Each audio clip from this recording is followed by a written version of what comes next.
30 जनवरी 1925 फ्लोyd Collins एक kerosene लंठन लेकर USA के केंटाकी स्टेट में एक केप में घुसते हैं। केप का नाम था सैंड केप। फ्लोyd अपने जैकेट को खोल के केप के बाहर रखकर 5 फुट के एंट्रेंस में घुस जाता है। जैसे जैसे वो केप के अंदर जा रहा था, केप और भी डार्क एंड नैरो हो रहा था। ऊपर से केप के चारों तरफ नुकीले पत्थर से भरा पड़ा था।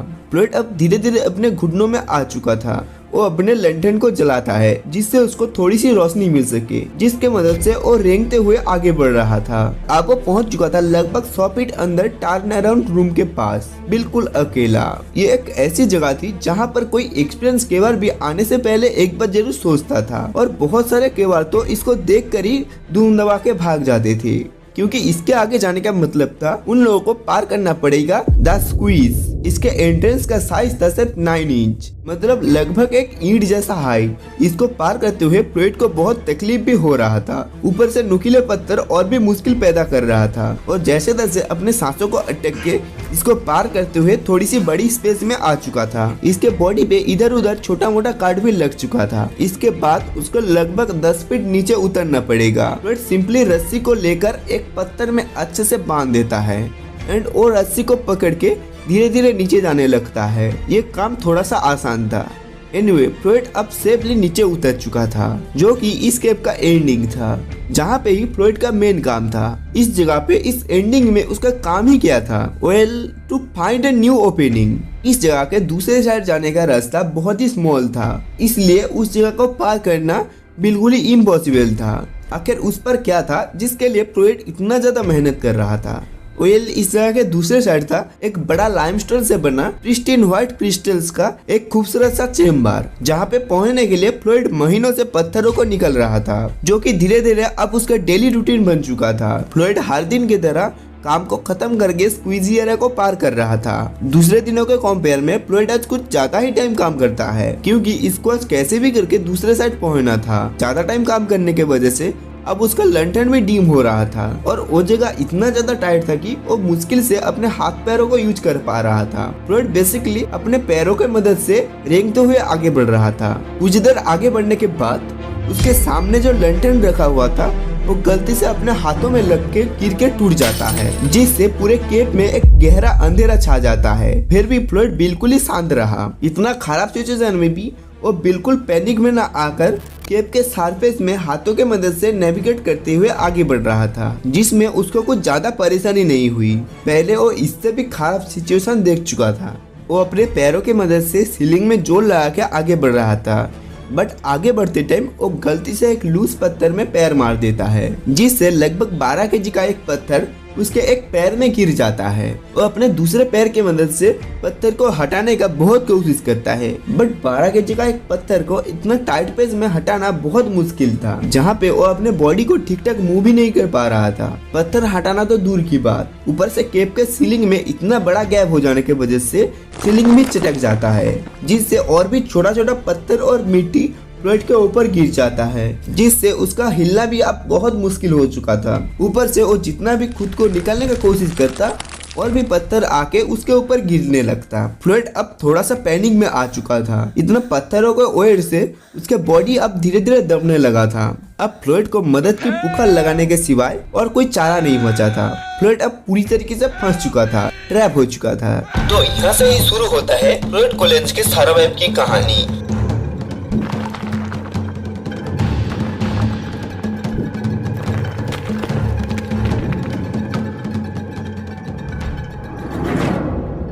तो ये है मोस्ट हॉरिफाइंग सैंड केप की कहानी।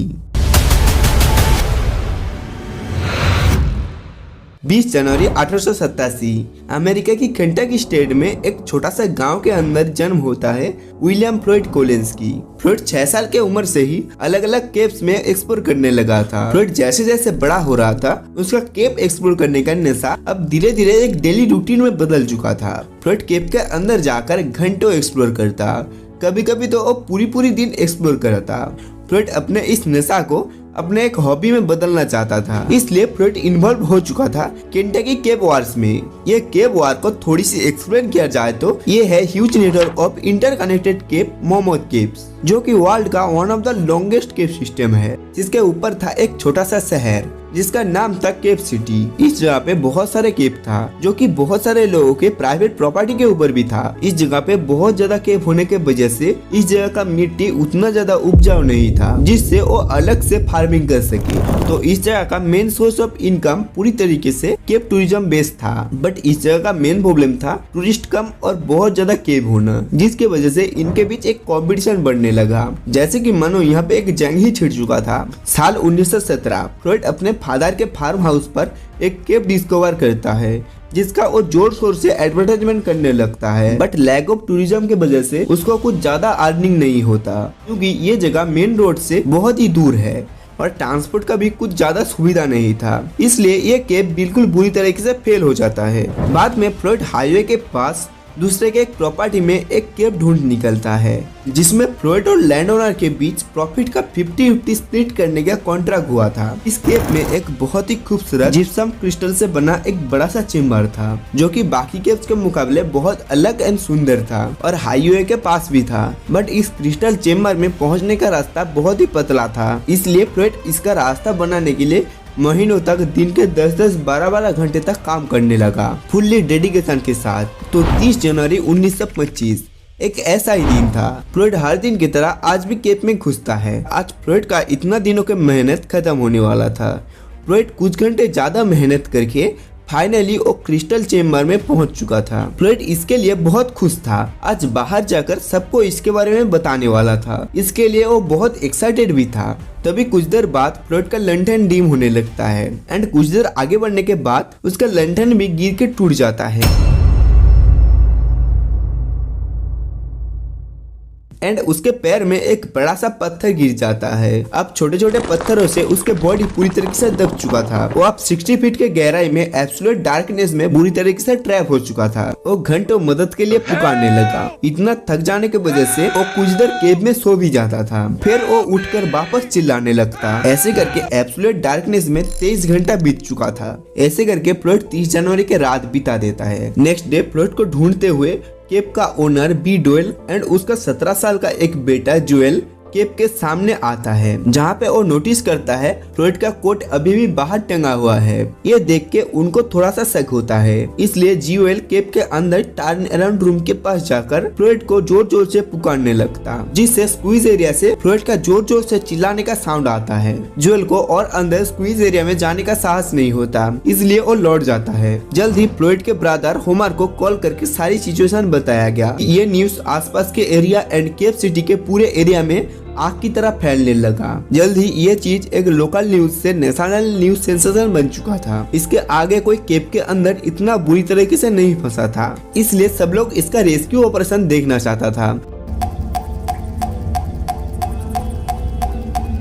होमर केप के पास आकर देखता है यहाँ पे लोकल्स एंड न्यूज चैनल्स का बिल्कुल भीड़ लगा पड़ा था। 2-3 लोग अंदर घुसने का ट्राई भी किया, बट इतना तंग रास्तों को देख के वो लोग अंदर जा ही नहीं पाया। होमर सब लोगों को साइड में करके अपने भाई को रेस्क्यू करने के लिए केप में घुस जाता है। केप का नुकीले पत्थर से वो इंजर्ड भी हो रहा था। वो अब पहुंच चुका था स्क्वीजी एरिया पे, जहाँ पे वो बिना सोचे एंटर कर जाता है। वो सेम फ्लॉइड की तरह एक रस्सी के मदद से नीचे उतरने लगता है और उसको अब क्लियरली फ्लॉइड का सर विजिबल हो रहा था। होमर अब नीचे उतर चुका था फ्लॉइड के पास। इधर सिचुएशन और भी बुरा था।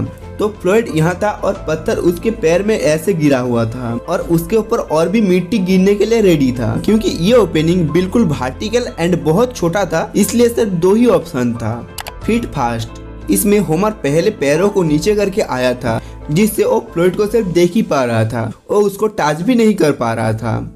हेड फास्ट, इसमें होमर अगर सर को पहले लाए इससे एक्सेस तो मिलेगा, बट ये अपसाइड डाउन पोजीशन में रहकर होमर को 90 केजी से भी ज्यादा पत्थरों को निकलना पड़ेगा, जो कि बहुत ही मुश्किल होने वाला था और इसके लिए जगह भी बहुत छोटा था। बट सबसे पहले फ्लॉइड को कुछ खाने के लिए दिया गया। होमर फ्लॉइड को पहले तो एक बोतल भर के कॉफी पिला देता है, जिससे उसका बॉडी थोड़ा सा गर्म रह सके। इसके साथ कुछ सैंडविच भी खिला देता है। इसके बाद होमर एक पुराना कैन लेकर आसपास के पत्थरों को निकालने लगता है। होमर हाथों की मदद से फ्लॉइड के साइड साइड के पत्थर निकलने लगता है। जैसे जैसे वो पत्थरों को निकलने लगते, ऊपर से और भी पत्थर आकर उसका घंटों का मेहनत बेकार कर जाता था। होमर जितना कर सकता था वो सब कुछ किया।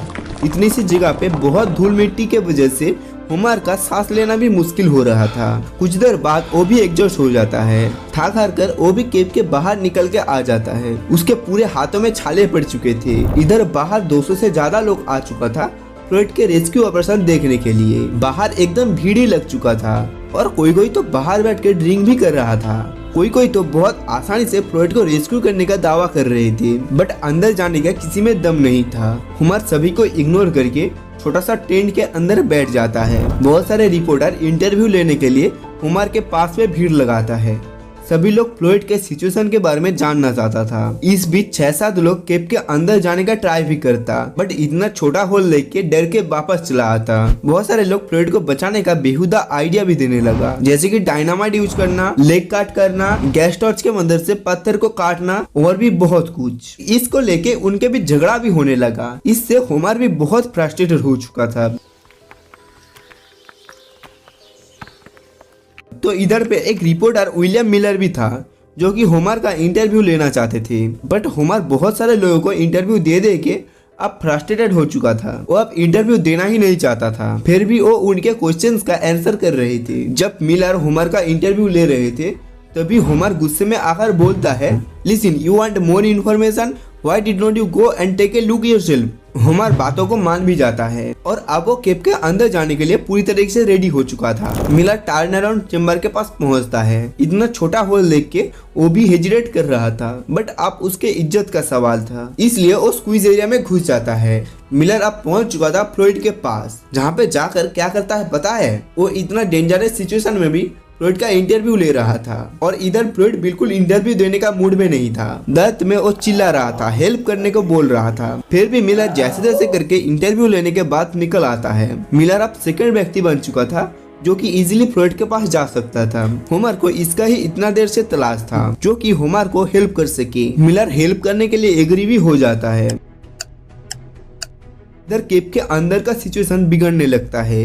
केव के ऊपर बाहर के साइड इतना तादाद में जो क्राउड था, वो सभी ठंड के वजह से जगह जगह पर बहुत ज्यादा बॉनफायर जलाने लगा। ये ना सोचे कि इससे केव के अंदर क्या नुकसान होगी। इससे केव के अंदर आइस मेल्ट होके फ्लोर में पानी जम रहा था। पानी अब फ्लॉयड के पास भी जाने लगा था। फ्लॉयड अब बिल्कुल पानी में सोया हुआ था, जिससे उसको और भी तकलीफ होने लगता है और वो बहुत जोर से चिल्लाने लगता है। इधर मिलर को जो न्यूज एंड इंटरव्यू मिला था वो सब कुछ जाके एक न्यूज़पेपर में छाप देता है, जो कि अब एक नेशनल एंड इंटरनेशनल न्यूज बन चुका था। देश भर में लोग घंटों रेडियो के पास बैठा रहता केस के अपडेट जानने के लिए। न्यूज़पेपर का सेल भी अब 3 गुना बढ़ चुका था। सभी लोग जानना चाहते थे फ्लॉयड कोलिंस को कब बाहर निकाला जाएगा। इसका न्यूज अमेरिका में आग की तरह फैलने लगा था। इस बीच एक तीसरा व्यक्ति भी मिल चुका था, रॉबर्ट बर्टन नाम के ये शख्स, जो कि एक फायर फाइटर था। फ्लॉयड को रेस्क्यू करने का तरकीब के बारे में सोचा गया, जिसमें फाइनली पुलिस सिस्टम फिट करने का डिसीजन लिया गया। इसलिए रॉबर्ट भी अब फ्लॉयड के पास पहुंच चुका था। फ्लॉयड को यहाँ पे अब ठंड लगने लगा था। रॉबर्ट फ्लॉयड को एक बेल्ट की जैकेट देता है, साथ ही कुछ खाना, कॉफी और एक पेन किलर भी देता है, जिससे रस्सी को खींचते टाइम पैर में इतना बड़ा पत्थर से पैर छिल भी जाए तो कम दर्द हो। बट यहाँ पे अब एक प्रॉब्लम थी। असल में ये केव था सैंड केव। ये केव का ज्यादातर हिस्सा मिट्टी से बना हुआ है, इसलिए पुलिस को एंकल में फिट करना बहुत मुश्किल था। रस्सी को थोड़ा सा खींचते ही पुली वॉल से निकल जाता था, इसलिए अब बड़ा एंकल फिट करके पुली को लगाया गया। अब पुली ठीक ठाक काम कर रहा था। अब तीनों रॉबर्ट, मिलर एंड होमर रस्सी को खींचता है। बाहर और भी 3 लोग थे। अब होने वाला था केव वर्सेस 6 लोगों की लड़ाई। इसमें जीतने वाले को मिलने वाला था फ्लॉयड कोलिंस। फाइनली केव वर्सेस मैन के इस लड़ाई में जीत होता है केव की, क्योंकि फ्लॉयड अटका हुआ था बिल्कुल इस तरह से और रस्सी को खींचा जा रहा था इस तरीके से। फ्लॉयड का शरीर बार बार सीलिंग में अटक रहा था, जिसका इतना तनाव की वजह से उसका बॉडी सीलिंग में कॉम्प्रेस हो रहा था, जिससे फ्लॉयड को बहुत ज्यादा दर्द होने लगा, जिससे वो दर्द के मारे चिल्लाने लगा। उसके शरीर के जैसे 2 हिस्से होने वाले थे, इसलिए वो 6 लोग बिल्कुल बुरी तरीके से फेल हो चुका था। थक हार कर मिलर अपने काम में वापस लौट जाता है एंड फ्लॉयड को लेकर एक डिटेल में आर्टिकल लिखता है, क्योंकि मिलर फ्लॉयड के पास बहुत देर गुजर चुका था। सो केस के सभी डिटेल्स के बारे में मिलर को अच्छे से पता था। सो बहुत कम टाइम पे मिलर का ये आर्टिकल लोगों के बीच बहुत पॉपुलर हो चुका था। फ्लॉयड अब एक मोस्ट पॉपुलर नेशनल न्यूज बन चुका था। फ्लॉयड को यहाँ अटके हुए 100 घंटे से भी ज्यादा टाइम बीत चुका था। मिलर अपने काम को खत्म करके आकर देखता है केव के अंदर कोई लाइट सेट कर चुका था। मिलर एक लाइट को लेकर फ्लोइड के बिल्कुल पास में बॉडी में रख देता है, जिससे लाइट की मदद से फ्लोइड का बॉडी थोड़ा गर्म रह सके, और उसको एक बोतल भर के कॉफी भी पिला देता है। मिलर बहुत देर तक उस पत्थरों को हटाता रहा। मिलर बहुत देर काम करने की वजह से अब थक चुका था। मिलर बाहर आते टाइम फ्लोइड को बोलता है, बाहर बहुत सारे लोग तुम्हारे बारे में जान चुके हैं, वो सभी लोग तुम्हारे लिए दुआ भी कर रहा है। तुम सभी के लिए कुछ मैसेज देना चाहते हो तो मुझे बता सकते हो। इतना सारे लोग फ्लोइड को बचाने का कोशिश कर रहा है देख के फ्लोइड बोलता है, I believe I would go to heaven. I can feel that. I am to taken out alive and with my both feet. I keep thinking what would happen if the rock above me would fall. It caused me to stutter. I keep thinking to drive my mind something else, but it was not much use. I could not do much to help those who came to help me, but I know that a lot of people were willing to do all in their power. It gave me courage. Tuesday morning, I thought to myself, 4 days down here and no near freedom then. I was on the first day. How will it end? I will get out. I could not think of it. I have faced death before. It did not frighten me. But it is so long. Tell them I am not going to give up. Tell them I am going to fight and to be patient and never forget them. फ्लोइड का ये message पूरी देश में फैलने लगा। सभी लोग मंदिर एंड चर्च में जा जाकर फ्लोइड को लेकर प्रे करने लगा। बल्कि प्रेसिडेंट कैल्विन कूलेज भी इसमें इंटरेस्ट दिखाने लगा। फ्लोइड कोलिंस का इंसिडेंट अब third longest non political story बन चुकी थी बिटवीन वर्ल्ड वॉर 1 एंड 2। एकदम से बहुत सारे लोग केप सिटी में आने लगा फ्लोइड का रेस्क्यू ऑपरेशन देखने के लिए। इस जगह का पॉपुलेशन अब 690 से बढ़कर 10,000 हो चुका था। केप के आसपास 4,500 से भी ज्यादा व्हीकल लग चुका था। भीड़ इतना ज्यादा था कि सारे होटल भी अब बुक हो चुका था और सारे रेस्टोरेंट्स में तो खाना कम पड़ चुका था। आसपास के लोग $10 में अपने घर में सोने को दे रहे थे। कोई कोई तो बाथटब में भी सोने को दे रहे थे। इधर मिलर एक जैक का यूज करके पत्थर को उठाने का कोशिश करने लगा, बट इससे भी कुछ खास काम नहीं हुआ। इधर बाहर में आ चुका था हेनरी कारमाइकल, जो कि केंटकी रॉक एस्फाल्ट कंपनी का सुपरिटेंडेंट था। इसको गवर्नमेंट के तरफ से फ्लोइड को रेस्क्यू करने को भेजा गया था। इसके साथ कुछ रेस्क्यूअर के टीम और कुछ मिलिट्री लोग भी आया हुआ था। वो लोग सबसे पहले आकर केप को अच्छे से जांच पड़ताल करता है, जिससे उनको एक बहुत ही शॉकिंग बात पता चलता है। केप धीरे धीरे टूट रहा है। हाँ, केप टूट रहा है। बाहर इतना सारे लोगों के मूवमेंट से केप में दरारें आ रहे हैं और रात में बॉनफायर की वजह से केप का बर्फ तेजी से पिघल रहा था, जो कि फ्लोइड के लिए बिल्कुल ठीक नहीं है। फ्लोइड ठंड के मारे कांपने लगा था और इधर कारमाइकल इस रेस्क्यू टेक्निक से बिल्कुल खुश नहीं थे। सबसे पहले सभी लोगों को केप के ऊपर से हटाया गया, जिसमें होमर भी कुछ मदद करता है। इस टीम का एक मेंबर केसी जोन्स केप के अंदर घुसता है। अंदर केप का हालत बहुत ही बुरा था। केप के सीलिंग से अब छोटे छोटे पत्थर गिरने लगा था। केसी बहुत ब्रेव था। ये सब कुछ देखने के बाद भी वो केप के और भी अंदर जाने लगा। टर्न अराउंड रूम में पहुंचते ही और भी तेजी से पत्थर गिरने लगा।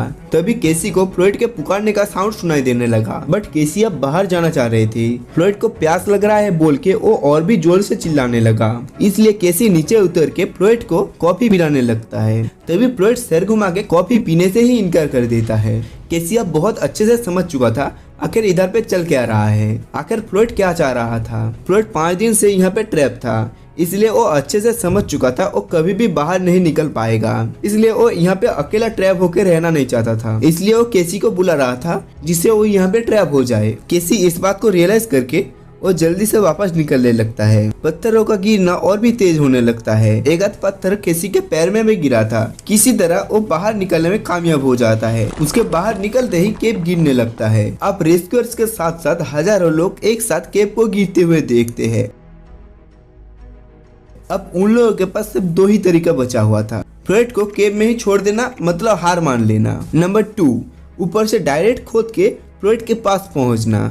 ऑब्वियसली सेकंड तरीके को चुना गया। फ्लोइड को बाहर निकलना अब एक गवर्नमेंट प्रोजेक्ट बन चुका था। अब इस ऑपरेशन में कारमाइकल के साथ साथ फॉर्मर ब्रिगेडियर जनरल हेनरी डेनहार्ड भी शामिल हो चुका था उस टाइम के हाईटेक मशीन एंड इंजीनियर्स के साथ। बट हाईटेक मशीनरी से भी यहाँ पे कुछ खास काम नहीं बना। इसलिए सिंपली मशीन पावर को छोड़ के मैन पावर में फोकस किया गया। कारमाइकल एक एक्सपीरियंस पर्सन था जिसके द्वारा एक सिंपल कैलकुलेशन किया गया। मैन पावर के मदद से 55 फीट नीचे खोदनी थी, तो टोटल 75 लोग थे और वो लोग हर घंटे 2 फीट खोद सकते थे। तो इन्हें टोटल 55 फीट खोदनी थी, जिसमें उनको अप्रोक्स 30 आवर लगने वाले थे। तो सभी का सवाल ये था कि फ्लॉयड इतना देर क्या जिंदा रह सकेगा? वेल यस, फ्लॉयड एब्सोल्युटली इतना देर जिंदा रह सकता है। पहले 4 लोगों का एक ग्रुप खोदना स्टार्ट करता है। मिट्टी बहुत सॉफ्ट था, इसलिए जल्दी जल्दी काम होने लगा। बट वो लोग जितना डीप जाने लगे, शाफ्ट और भी पतला होने लगा, इसलिए मुश्किल से 2 लोग काम कर पा रहे थे फुल स्पीड में। ये था रेस अगेंस्ट टाइम की एक लड़ाई। इसमें उनको हर हालत में जीतना था।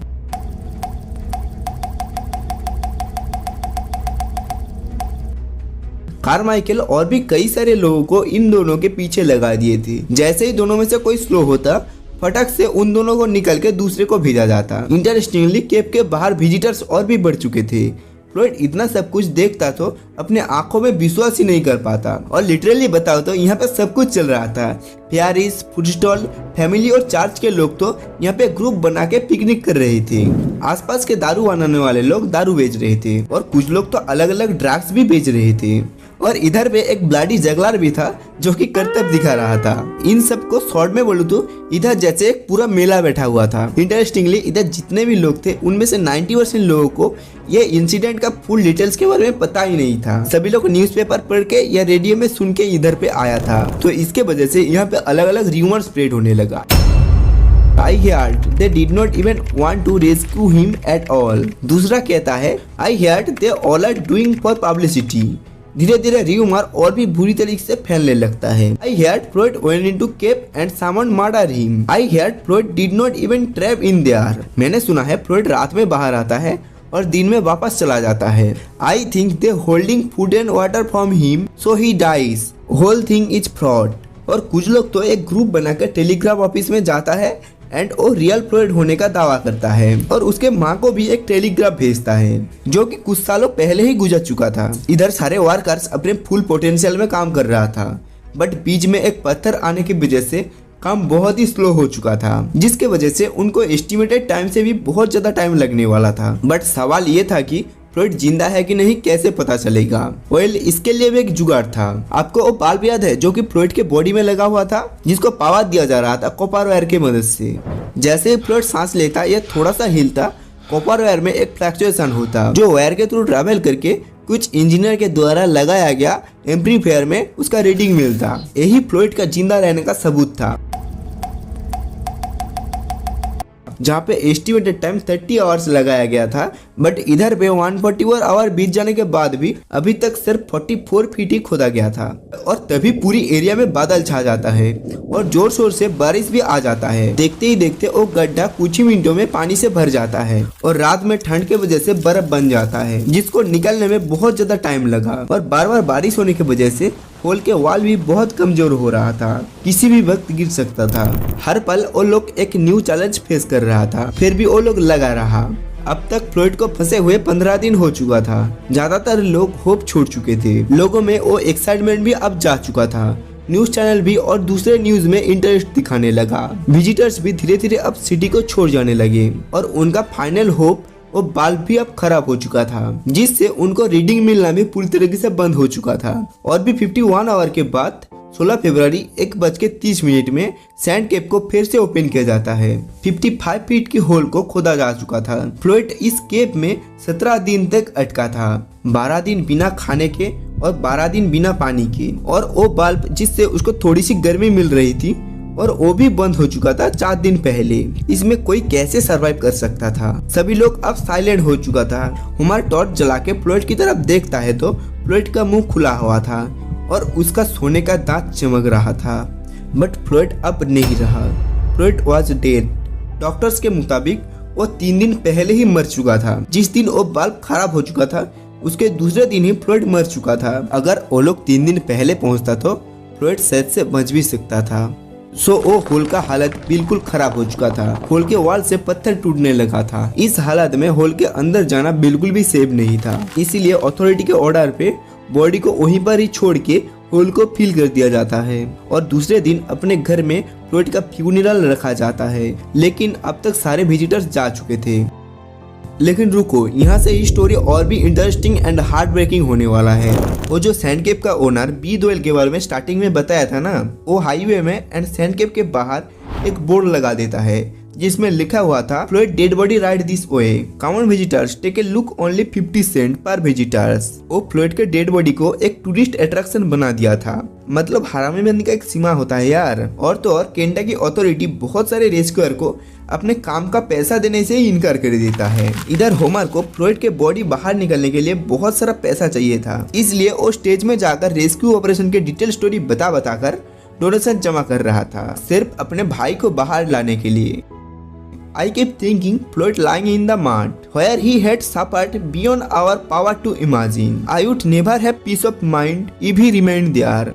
साल 1926 में विलियम मिलर को अपने अच्छे रिपोर्टिंग के लिए पुलिट्जर प्राइज से सम्मानित किया जाता है। कई महीने बाद होमर वो पैसा जुटा लेता है। 17 अप्रैल 1925 होमर और 7 लोगों का एक टीम जमीन खोदना स्टार्ट करता है और वो लोग सिर्फ एक वीक में ही काम खत्म कर देता है। इस बार होमर फ्लोइड के पैरों के पास खोदता है, जिससे वो जाके इजीली फ्लोइड के पैर से वो पत्थर हटा देता है एंड बॉडी को बाहर निकल के फ्रेश एयर में लेटा देता है। कुछ दिन बाद 26 अप्रैल 1925 को अपने फैमिली ग्रेवयार्ड में अपने माँ के पास फ्लोइड को दफना दिया जाता है। और यहाँ से स्टोरी अब और भी इंटरेस्टिंग मोड़ लेने लगता है। 1927 2 साल बाद कॉलिंस के फैमिली जब फाइनेंशियल प्रॉब्लम फेस कर रहा था, तभी एक dentist doctor Henry B Thomas आके उसके प्रॉपर्टी को खरीदने का ऑफर रखता है $10,000 में। होमर इस प्रॉपर्टी को बेचना नहीं चाहता था, बट पैसों के तंगी के चलते फ्लोइड के फादर ली कॉलिंस इस प्रॉपर्टी को बेच देता है, जो कि थोड़ा सा अल्कोहल से भी एडिक्ट था। लेकिन इसके साथ थॉमस का और भी एक एग्रीमेंट था, everything to this property belong to Thomas. मतलब इस लैंड का सभी चीजें थॉमस की होने वाली थी, जिस एग्रीमेंट में ली कॉलिंस बिना सोचे समझे ही साइन कर देता है। इसके बाद थॉमस फ्लोइड के बॉडी को निकल के एक ग्लास के कॉफिन में शोकेस के लिए रख देता है, जिसको मेनली टूरिस्ट अट्रैक्शन के लिए यूज किया जा रहा था। थॉमस का ये आइडिया अच्छे से काम कर जाता है। लोग दूर दूर से फ्लोइड के बॉडी को देखने के लिए आने लगा। फ्लोइड के बॉडी को ऐसे मिस यूज होते देख के फ्लोइड के फैमिली मेंबर्स